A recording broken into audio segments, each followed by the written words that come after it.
What you don't want your FBI doing is having New Orleans and Super Bowl and having another known terrorist come in there and run people over and kill them, and then have the FBI go to the podium and say, this is not an act of terrorism.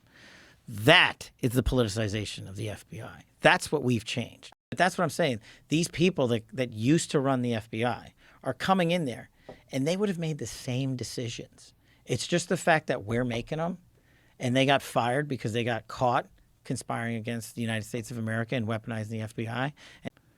I just don't understand how the media, particularly the thing in Colorado, how they could print that this is not an act of terrorism and not diminish all of whatever credibility they have left. I just don't understand why they would even be willing to do that.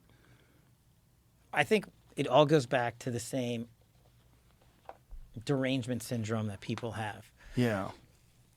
Their hatred for certain individuals and people who dare to work in those administrations is so great that they don't care about the truth. They would torture me. It would be horrible. Every news story. I mean, you see that they're willing to lie in the news. You see they're willing to push narratives that just are not true. It's just so hard to imagine how you can sustain the American people's trust. Let's double down. And what our adversaries are doing, we haven't even talked about the war and Hamas and all that stuff. We don't have to. But they're teaming up. They're saying, look, we really don't like each other, but we don't like America more. So why don't we partner up?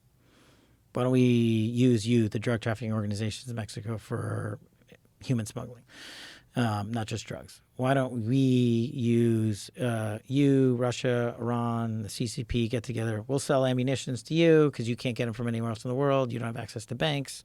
You know, the biggest threat we have from a counterterrorism standpoint is Iran.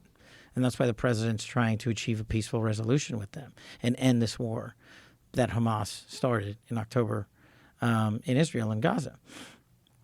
And nothing would be a better solution than a peaceful one to that, because we talked about hostages before. And what did they just report out? 2 more American Israeli citizens' bodies were uncovered yesterday or the day before.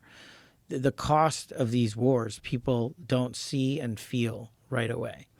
And unless you give them in-your-face 24/7 coverage of it, their focus is going to be on what CNN's talking about and how they're talking about it. Yeah. And that's part of the shift. And that's like one of the large reasons I was like, we have to come on this show. We have to at least swing at it. Well, I don't know how many people. Maybe no one will watch it. Maybe some people watch it. Oh, a lot of people are going to watch this.